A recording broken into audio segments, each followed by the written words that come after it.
We broke every rule. We are the Mavericks. Screw them. They wanted more money. Yeah. I don't want to pay you. I don't have the money to pay. I don't even want to pay my water bill. I'm to pay a Zoom. Exactly.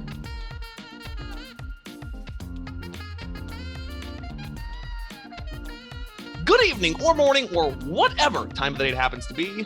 Welcome one, welcome all to the Writers Bleck Podcast. My name is Lego Mike Grego. I am one of your hosts, joined alongside...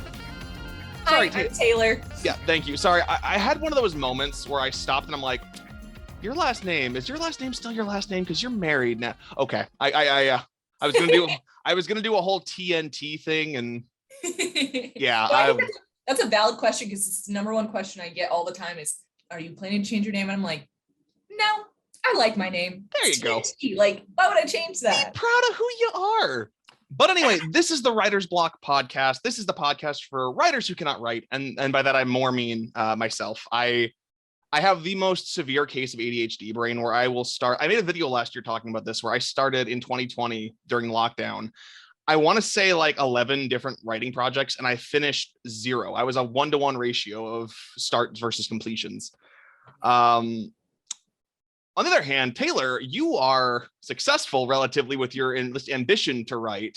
Yes. Yeah, and I know you recently had kind of a big change to yourself, to your life, your kind of career trajectory involving writing, and I think that's amazing. And so, I think that's a big reason I reached out to you about doing this, is because it'd be nice to just talking about words. That just summed up the writing process so well. Talking about words and then Yes. nothing. So if you wouldn't mind, what is your writing background like? So I will say I also have ADHD. So my biggest issue with writing is deadlines and getting things done. Mm-hmm. It's almost impossible. But I started out writing as a really, really young kid. I'd write a lot of fantasy. I loved stories of magic and monsters and this badass hero girl who saves the world every single time. Clearly it was me escaping my life. And eventually when I got into middle school, yay, Jefferson. Represent. When I got there, I started writing fan fiction and was on various different writing websites. A lot of them don't exist anymore, which I'm really sad about. Mm-hmm. I have to use the Wayback Machine website to find my old profiles and stuff like that. That's awesome. Yes, it was horrible writing. Uh-huh. I've gone back and read horrible. One of them is literally a knockoff Harry Potter, but I thought it was so cool with it. I was gonna ask with your younger stuff was how much plagiarism was involved, just because. See, me and Matt Lewis, we tag teamed a comic book for years, and it was just knocking off everything we could. It was Dragon Ball, it was Star Wars, it was DC Comics, it was everything that we liked. Sonic the Hedgehog, it was all in there. When we moved, I found a bunch of those, and just for shits and giggles, I'm like, well, let's see what's this. Horrible. Wasn't even put together well. No, and at the time in middle school, I'd never kissed anyone. I didn't kiss anyone late into high school. And so I'm writing anime fan fiction.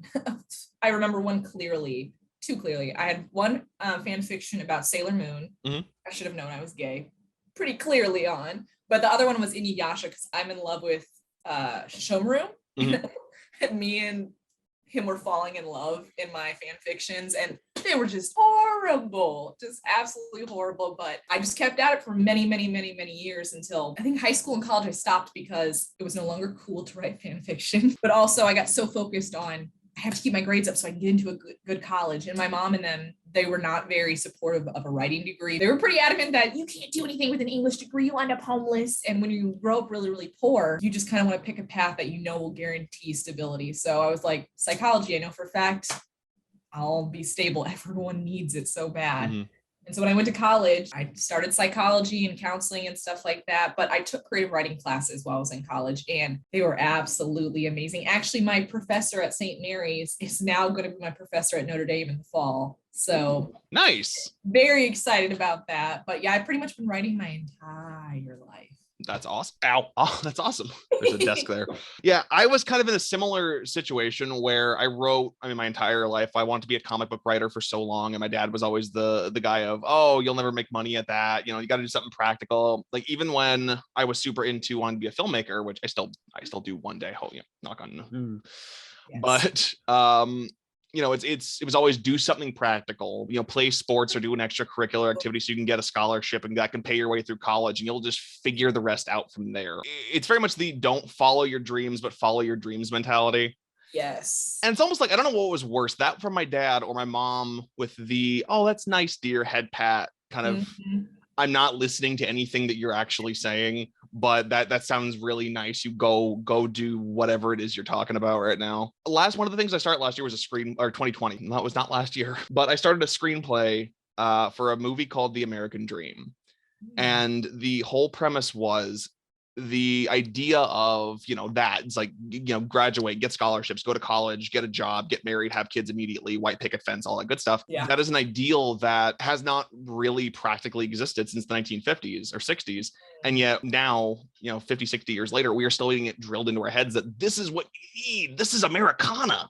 Yes. And it's like that creates so many paradoxical interactions in life with just kind of what trajectory you're going to take. Now look at the Rugrats. Like the Rugrats is a great one, I think, for a lot of the memeable moments with the parents who clearly bought into that dream of, get married, have kids, whatever, and are not having a good time. Like Stu and Dee Dee Pickles are absolutely the face of the millennial generation, I feel like, in that regard. Oh my God, yes. When I got engaged, the first thing my family was asking me is like, when we plan to have babies and stuff like that. And I was like, listen, at this rate, never.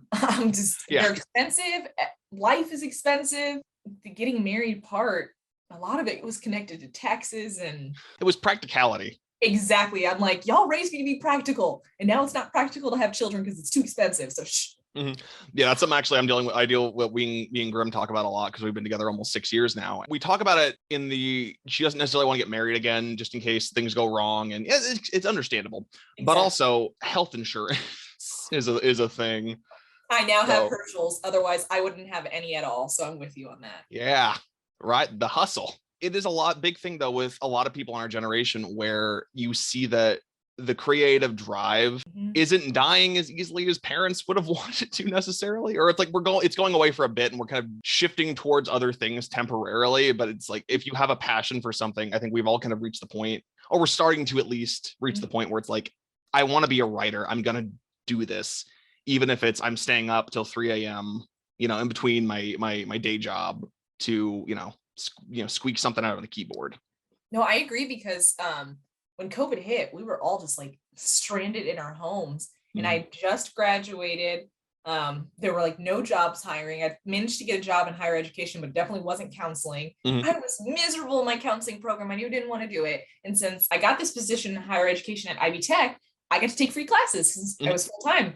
So I was like, man, screw it. We're all miserable. It's COVID. I'm going to take some creative writing classes. And it ended up changing my life. I took so many creative writing classes, and not just ones in South Bend and Elkhart. You can do online and virtual classes all across the state. So I took some classes at the Bloomington campus, and my professors were amazing. They blew my mind. They really helped me to make my writing so much more than I ever knew it could be. And they were the ones who encouraged me. They said, Taylor, you belong in a creative writing program. And I was like, no, that'd be such a waste, because I just finished a master's in counseling and everyone will be so disappointed. But then I was like, why am I living for other people? I'm like, I love writing. It's what I want to do.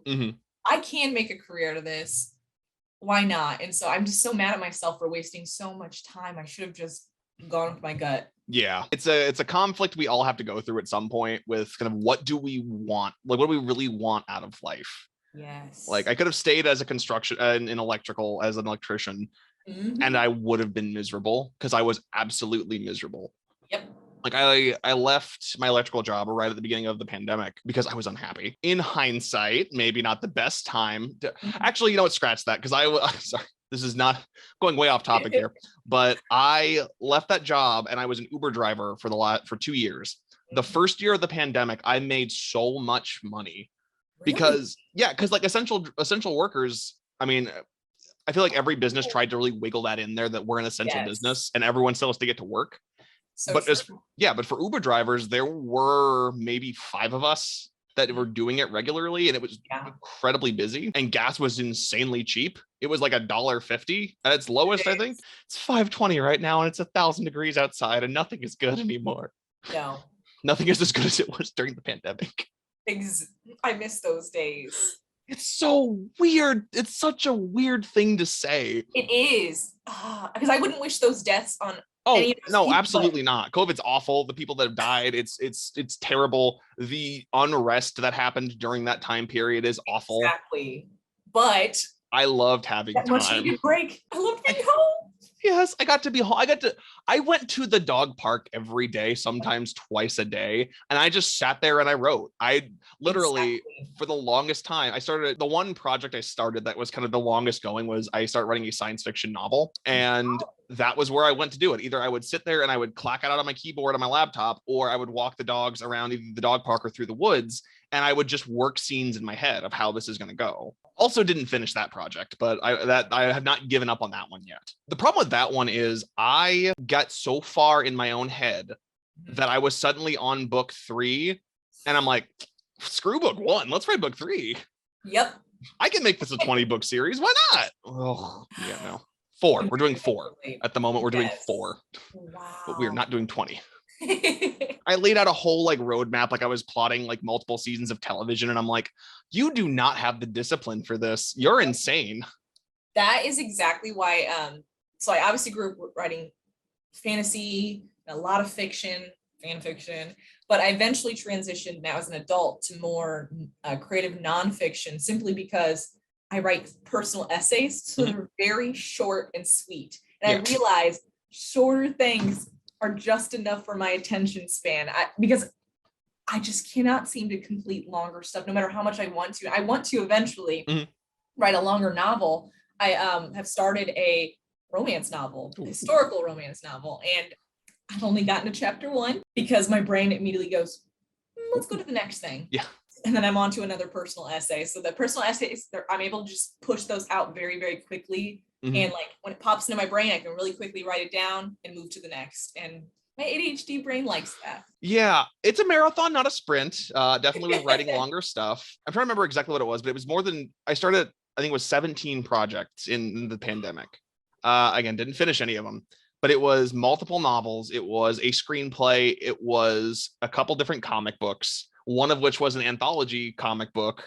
It was called Saturday Morning Comics, and it was going to be a couple just short stories in comic form of kind of along the lines of the Saturday morning cartoons I grew up watching. Yes. I had a robot kind of mech thing, very similar to Transformers or Voltron, called Machine Spirits. There was a Pokemon ripoff called Toy Box. There was just, but yeah, it's I started so many projects and I kind of burned myself out. And I say that 2021 for me, at least personally, was a worse year than 2020. Because that is the year that I burned out on so many things. Yes. And now I'm because I was doing YouTube stuff regularly last year. I was writing like crazy. And by the end of the year, I was struggling to find any semblance of normalcy or creative spark. It was just wake up, work, whatever I'm doing, sleep. There was no joy in my day to day. And that's burnout. Burnout is bad. So what do you do to typically get yourself out of burnout? Because that's something I struggle with as a writer. And I'm going to be going into a creative writing master's program in the fall. And I still have no idea what I'm going to do. Because I'm when I burn out, I just move on to the next thing. But you can't do that in school. Otherwise you fail out. So what do you do to take care of yourself? Take care of myself is not how I would describe it at all. So it's a weird, when I get burned out, usually it's outside factors on top of everything else. Just depression hitting as hard as it can. One thing I've been doing lately, and I think it's been helping, is I've been taking bike rides, really long bike rides. And then walks are good for that, going through the woods and stuff. Yes. Just kind of, it clears the head, but also a weird thing I do with it is I use my surroundings as kind of inspiration, I guess, in a weird way. One of my first kind of setbacks when I was writing my science fiction book that I, again, haven't finished. I was walking the dogs. It was a hot fall day in the Rum Village woods, and there were orange leaves everywhere, but it was also blazing hot. And I'm throw in just some random bits of lava, maybe like, and I would start like mapping out plot points of I could do this and this and this, and suddenly I have a setting for, something in book 2. Exactly. And just that, that is the way my brain works. Also impulse shopping is a good one. Oh my God. So I've gotten into a really bad habit with that lately, and it has helped. I hate to admit it. I will cycle through what I'm going to obsessively spend money on. It was Star Wars books for a hot minute there. And then it's been Doctor Who audio dramas because they had a CD sale. So I have now a shelf full of those things.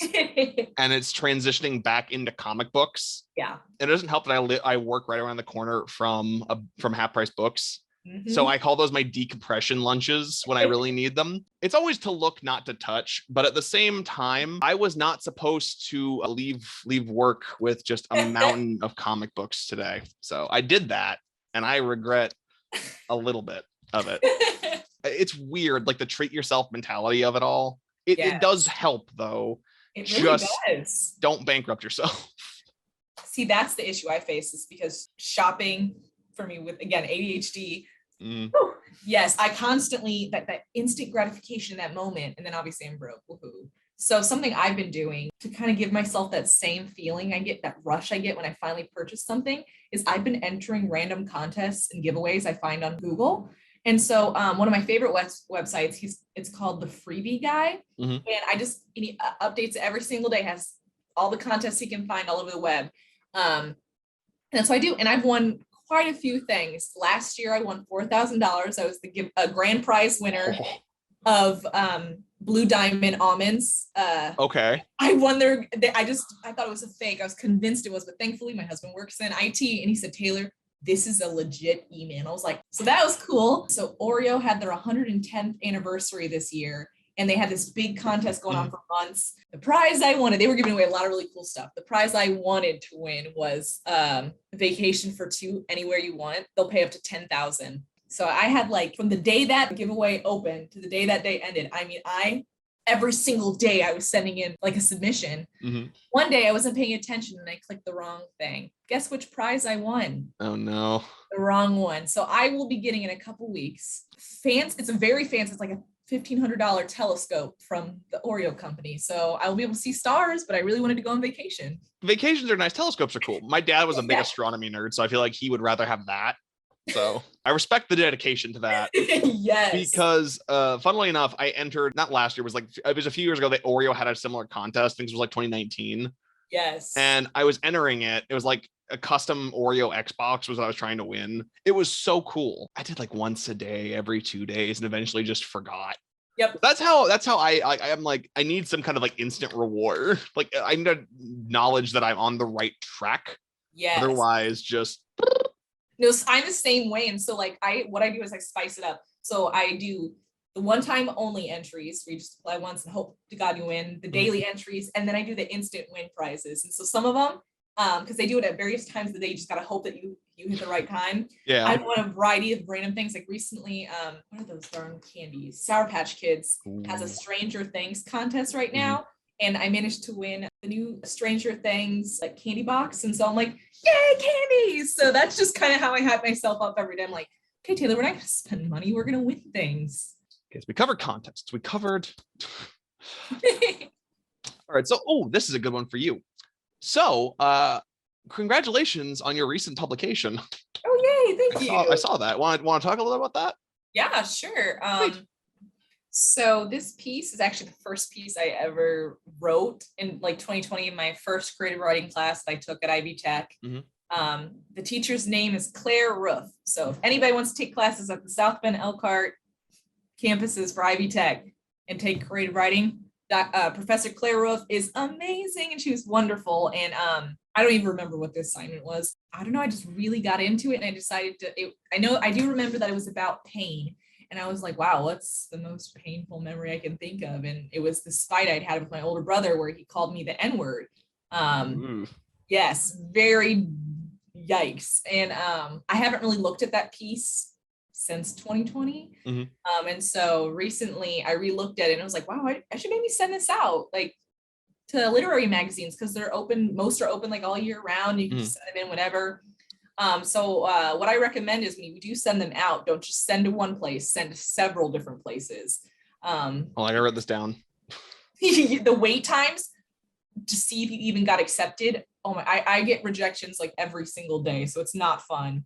So that piece had been rejected quite a few times until this journal, they're called So to Speak. It's a very feminist journal, and that's something I really, really loved, and that's one of the reasons I submitted to them, because I knew that they focused a lot on intersectionality, racism, things like that. And so thankfully they loved the piece, and then I worked with an editor for about 2 weeks who helped me really refine the piece and make it beautiful.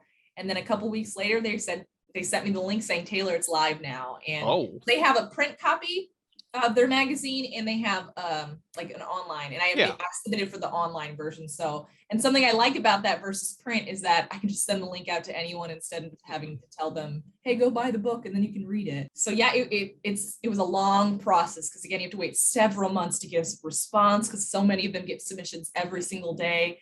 But that feeling when you're like, yes, someone wants it. Yeah. Amazing. Well, I'm proud of you.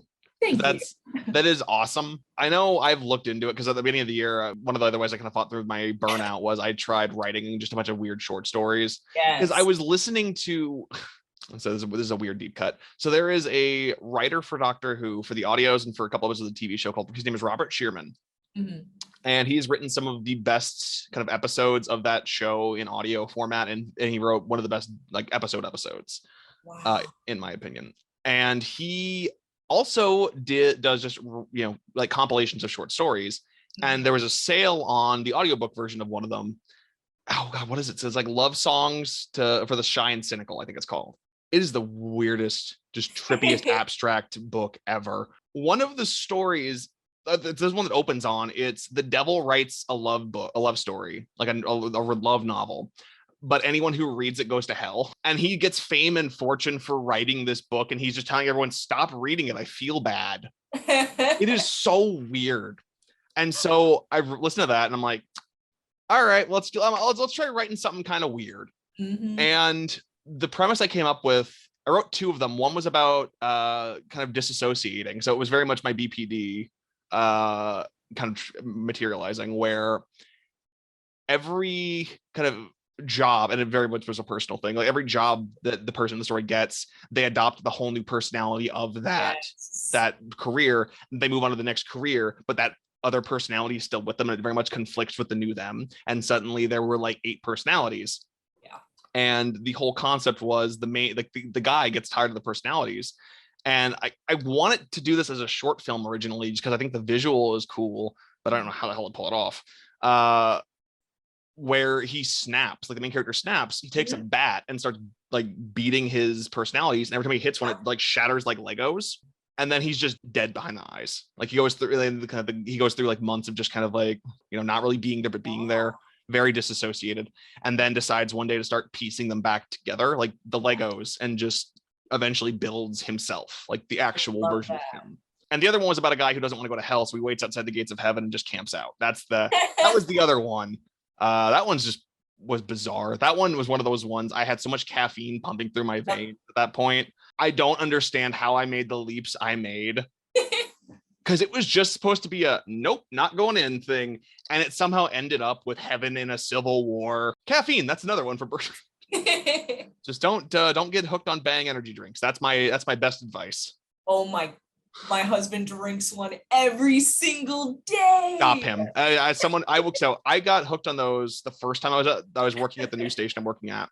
I got so hooked on those. Then I went to construction and it got so much worse. I was drinking like 4 of them a day. I think that's actually a part of the reason I had the breakdown that I had in 2021, because I kind of hit a point of those where it was no longer safe to drink them.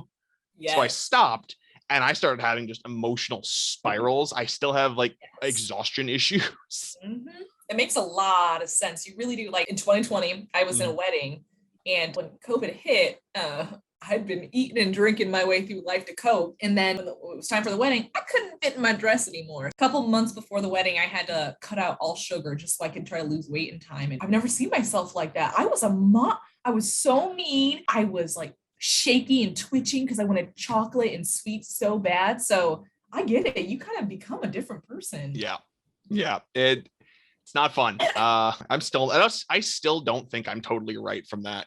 Because caffeine hits me so differently now, where there are times I'm great and it's just what I need. And there are times like the other day, last week, I got an iced coffee from Panera and I took like 4 sips of it and I couldn't have it. I'm like, nope, I can't do any more of this. Like my coworkers think I'm nuts because I'm already very spastic with the way I am. And like they misconstrue that as like nervous anxiety. Like, oh no, he's panicking. I'm like, no.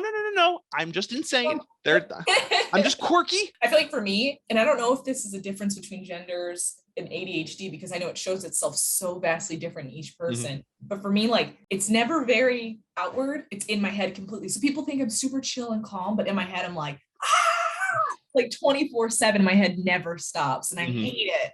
Yeah, I try to be like that so hard, but eventually the chaos, it can't be contained. And I realize I'm not listening to anything that's happening around me, but I need to be paying complete attention. And then I'm paying less attention because I'm like, what did they say? And it's just like back up. Yep. That just summed up my life. So if you had to pick kind of a short-term goal, like a project you want to tackle like in the next year, or what do you think that would be? My thesis is going to be a big deal since it's a 2-year program, but that doesn't include summers. It's just fall, spring. That's going to fly by. So getting my thesis is going to be very important. And pretty much what your thesis is at Notre Dame is just 150 pages of writing. That could be a story, that could be personal essays. I mean, poetry, whatever it might be. But it's a hefty goal. And so my goal, since I eventually want to write like a book of personal essays that I've written, somehow tied around the same themes and stuff like that, I'd like to pick all my best essays that I think would go well together and finally start writing pieces that will like tie it all together, an intro, conclusion, things like that. So that's my goal. And I don't know if it's achievable right now. I think you've got what it takes. You've got the moxie. Oh, I'm gonna need a lot more of it. I think that's a very attainable goal. I think that you take it seriously enough. I think you can definitely work at. Yeah. Make sure I take my Adderall every single day. That is important. Adderall, yeah.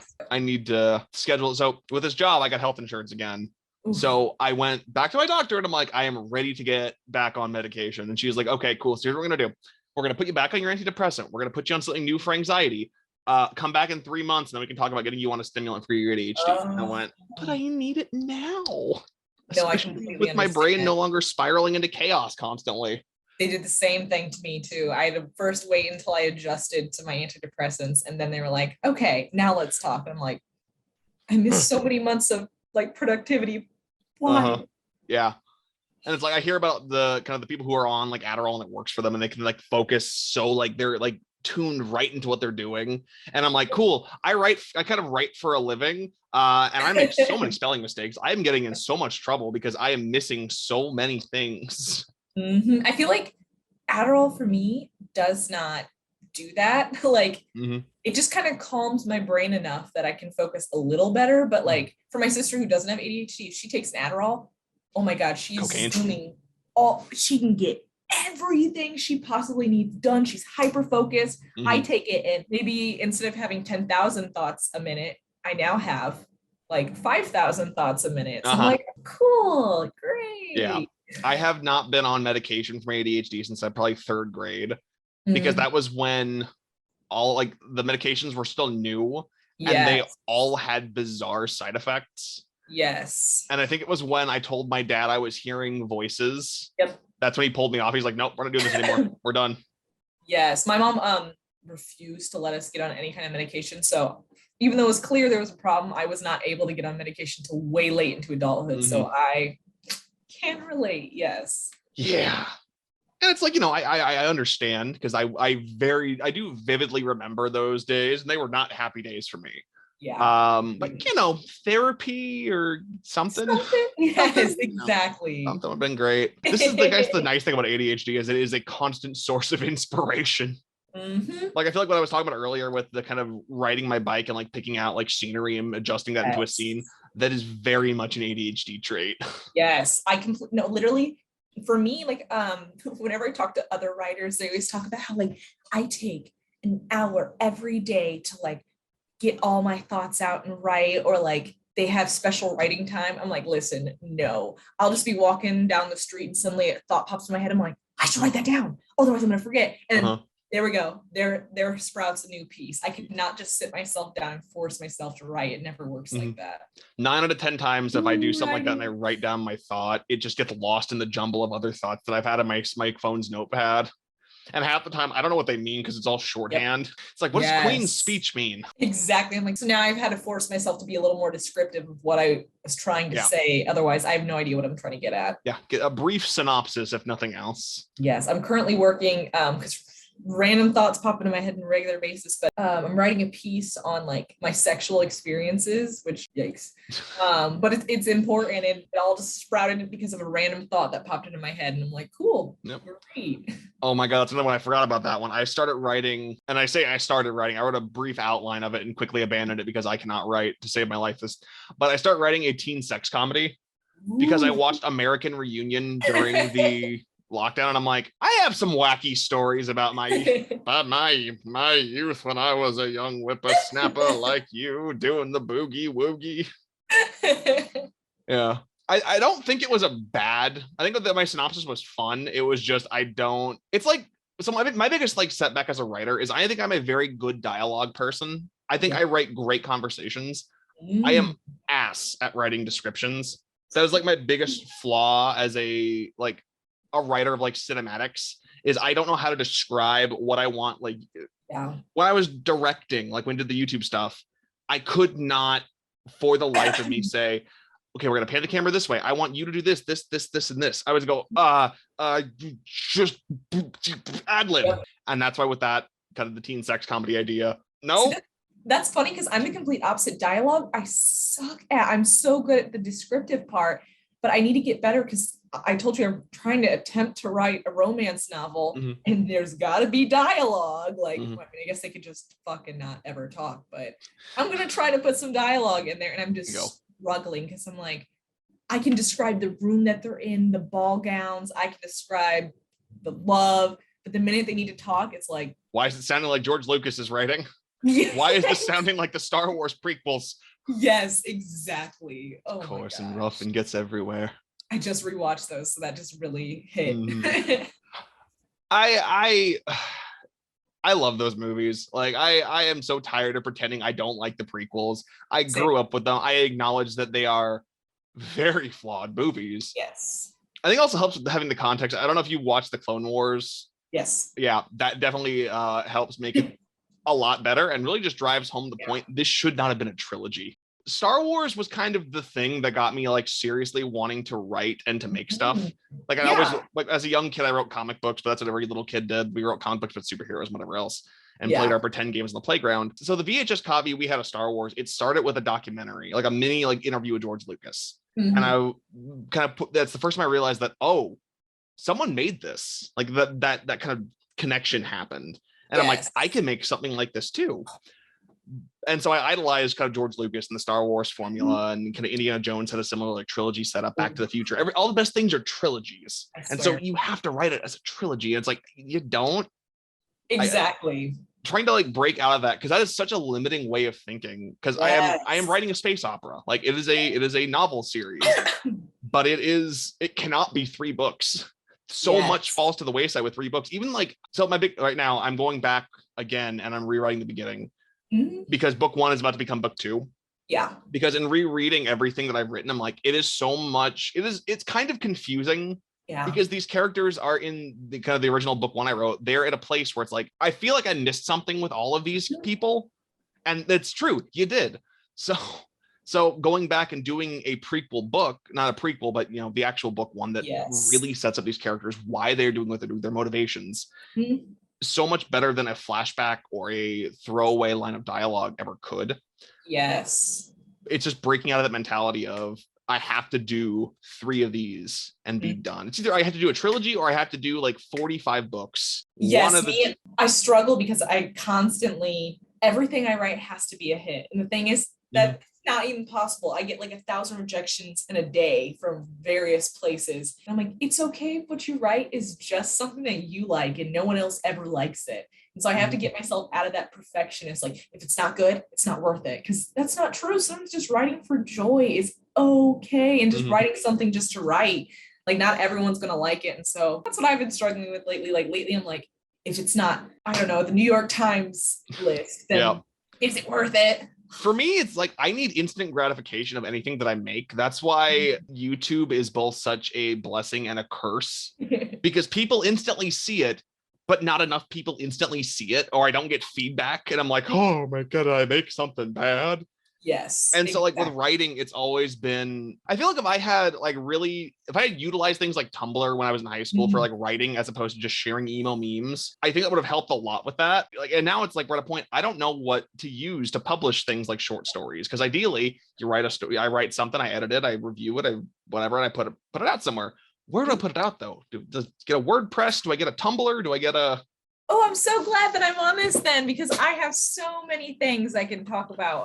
Obviously WordPress is great too, but so variety, I mean, there's hundreds of thousands of literary magazines all across the country, and they're constantly looking for short stories, creative nonfiction, poetry, screenplays, reviews. I mean, the list goes on and on. And so the first thing I did, because my professor's like, you should get this published. It's like, how do you do that? And they were like, I didn't realize students don't actually know how this process works. I'm like, yeah, I have no idea. So pretty much they started me with like Googling literary magazines that are looking for like submissions right now, open submissions, things like that. There's various websites you can find. There's so much stuff.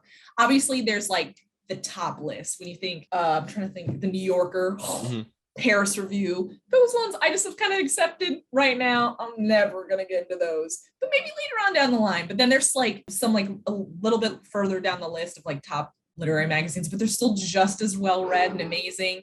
And there's so many out there. And so what my teachers encouraged me to do is don't just submit to one, submit to several, the same piece to several places, and then move on to the next piece. And also what's great about a lot of these magazines is that they often have editorial feedback options. Like maybe you can pay $5 and they're willing to review it and give you tons of feedback on how you can improve. So like when my people, like the first few times I started submitting and I kept getting rejections, I finally said, screw it, I'm just going to pay it. And so I paid like $10 for this magazine to like give me some serious feedback on some of my work. And because of that feedback, it ended up getting published. So I highly encourage just doing some Google searches, because it's been so worth it. Plus, there's always so many writing contests that you can enter and stuff like that. And it's just so much fun. I love it. Nice.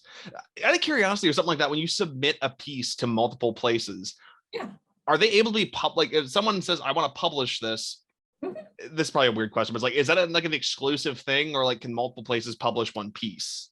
So it depends. It's very rare, but some places will allow you to publish previously published works. But typically, once one, so the website that most literary magazines use is called Submittable. Okay. Super cool. Just go create an account. Takes like 2 seconds. Submittable. That's what the average thing. And what I love about Submittable is if you don't know about any literary magazines, they have a Discover tab where you can just go see which ones are currently accepting. Okay. Which I love. Submittable. So that's awesome. Create an account, and then that's how you can decide who you want to submit to. Also, you can go to Google, and usually if you go to their website, they'll say submit here, and you can click that link and it'll take you to their Submittable website that you can submit everything to. So typically you submit them to multiple places because you never really know what the theme might be. Some places will tell you this is the theme for this month's journal. Some of them won't. So you just kind of got to hope that your writing fits the theme for some of them. Viewing their website and reading their previous magazines can sometimes help with that as well. But usually the first one that takes it is usually the one I go with, which again, I'm very new writer, so it's probably not the best thing. My other friends, they usually wait till like more distinguished literary magazines, like give them a yes or no before they accept. When one has accepted, you're like, I think I want to go forward with this. You have to withdraw the other applications from other places. You have to let them know. And there's like, what's great about Submittable is there's a withdraw button, and it lets you type a note like, hey, thank you for your consideration. It's been accepted somewhere else. Okay. Simple as that. So it's a really cool process. But you have to keep in mind, some places it costs money to submit. Some places it doesn't. So one thing I liked about Submittable is you can select no fee, because they start to add up. Like some of them, it's like $2 or $3 to submit a piece, but that starts to add up after a while. And I don't have that kind of money. So I usually try to send no fees. It's kind of like a streaming app situation. Yes. It's affordable, and then you get another one and another one. Next thing you know, you're paying more than cable. We got that Disney Hulu bundle, which has been it's nice, and we get AT&T or we get AT&T. We get HBO through AT&T, which is nice. Smart. I use HBO Max so much more than pretty much and Hulu. Those are the two I use the most. Other than that, the rest of them, they barely get used. Yeah, that's kind of me. Like, we use Netflix, one of her friend's Netflix accounts. Yes. It's rare. Like, I think Love, Death, and Robots is like the only thing on there. Like, the only like Netflix or it's not true. Lock and Key. That's Ooh, I've heard that's good. Season 1's phenomenal, and season 2 is still very good. I feel like Netflix is really good at doing amazing first seasons of shows. And then after that, things just start to go downhill. I'm like, Netflix, keep that same energy. Why? They can't all be Cobra Kai, man. They can't all be Cobra, which is ridiculous from start to finish. And you know what you're getting into. I'm so happy. I'm so excited for Cobra Kai. I'm currently binging season 4 of Stranger Things, and I still gotta watch Stranger Things. I've seen season 1, and we got like halfway through season 2 and just never finished it. I see season 1 just beautiful. I will say season 4, the one that just came out, it's feeling more in line with season 1. Okay. So I'm like, it's been able to keep my attention because again, my attention span's so limited. But I'm like, okay, you all are coming back. You're keeping me in. This is good. I don't know. I get really overwhelmed. But like that's why part of why I can't watch anime, because there are just so many episodes, and it's like it's too much, and I just can't. No. Yeah, like it takes for the something. longest time. I apologize. I was just rewatching Scrubs for like the 15,000th time, and Herschel kept saying, my husband, he kept saying, Taylor, are you going to start anything new? I'm like, right now, this is comforting. I know what to expect. It's my comfort show. That in The Office, I just repeat them, even though it's like you've seen them 1,000 times. Scrubs is amazing. Yep, it's me. It's Scrubs, Parks and Rec, How I Met Your Mother, and Smallville. Those are like my 4. Ooh, Smallville. It's Ghost Whisperer, which is on Hulu too. Scrubs, The Mindy Project, The Office, things like that. I know them so well, and some of them I can even repeat by heart. But I'm like, what would you say the best episode of television is to you? Oh my gosh, that is such a hard question. Because I have an answer, and it might be, I can't tell if it's either a good answer or a bad one. It depends on like the subject matter, like the best episode related to grief, or just the funniest episode, things like that. So I'm like, funny. It's funny you say funny and grief, because that's kind of mine. Is My Lunch from Scrubs, where Dr. Cox accidentally kills 3 people. Yeah, I know that episode. I rewatch it so often, which is really messed up because it's so sad, but it really hits you so hard. It is such a phenomenal episode. And Scrubs, I think Scrubs and really all like comedy sitcoms, they are at their best when they are suddenly left turning to punch you in the face. Like How I Met Your Mother, the episode where Marshall's dad dies. That's another one where I'm like, oh, this isn't funny anymore, but it's just I'm engaged. Yes. And like I feel like Scrubs did that constantly with the one like Brendan Fraser as a ghost. Stop. When you realize that he's at his funeral, I just sob because it hits me so hard. That one's a really, really hard one for me. Or it's season 8, episode 3. The one with the cancer patient who is dying, and Turk and GD forfeit steak night to sit with him. I just watched that one like a day ago. So Death Cab I for love Cuties. That one. And he's so scared like to die alone, and they stay with him the whole time. And Scrubs really is just an amazing show. I could talk about that show for hours. The writing just beautiful. I'm in the same boat. And it's like, even when it's kind of, I feel like seasons 5 and 6 are kind of when it's at its most cartoony. And that's kind of where I'm not as into it as I was in other seasons. I completely agree. Which one's your favorite season though? I really love season 8. That's my favorite season. That is like the best mix of the insane and the I'm gonna punch you in the face with emotion. Like like the episode where the lawyer Ted, when he finds the girl that he loves, and JD and the janitor work together to get them together. That, or the one where they go to Jamaica for the janitor's wedding. Yeah. That 2-part episode. That's a great episode. Oh. And Ted sings "Hey Ya," and that is just. I play that version all the time. I love Ted's band. They were amazing. I think I have a very photographic memory. Like Scrubs, I think it's Scrubs and Smallville. I'm like, I can quote, like Grim and I about 3 months ago, we played Smallville Bingo, where she gave me the episode title and I had to give her the plot, which is the brief synopsis of the plot. And I got into like season 6 or 7 before I wasn't stumped, but I was like, oh no, what do I do here? Because I just watched. Thank you. That one I've been watching on repeat though since I was in the 5th grade. So that one's. I was obsessed with Shrek growing up, and I used to have every single line memorized. And even now, sometimes when I watch it, I'll still like recite the lines as I'm watching, and I'm like, we need to watch something else. There was a meme that Grim showed me 2 weeks ago now, but it was, Dad, what are you doing? Why aren't you paying attention? Kid, sorry, I was watching Shrek in my head. And I keep saying that, like, I was watching Shrek in my head, sorry. Yes, I constantly find myself saying, like, not the gumdrop buttons, or like buttons. Just random lines from that, like, he huffed and he puffed and he signed an eviction notice. I just love that. I have a soft spot for 4, and I don't know why. It's just they did something different, and for me personally, it landed. And I know it was a cliche, like a mismatch of cliches, tried and true, but it was charming, and it's the characters I enjoy. It's kind of the way I feel about Solo, where it's like that movie is littered with film cliches. I enjoyed it. I really enjoyed it. I should give it a shot because I know everyone like destroyed it. Oh my God. People hated it, and I don't understand why. Like, I mean, riddled with movie cliches, 1 or 2 very stupid things that have been memed to death on the internet, fine.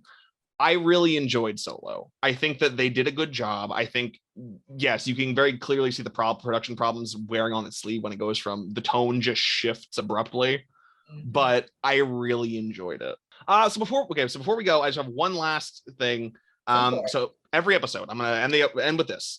Actually, there's 2 things, but we're just doing one. We're just gonna do one right now.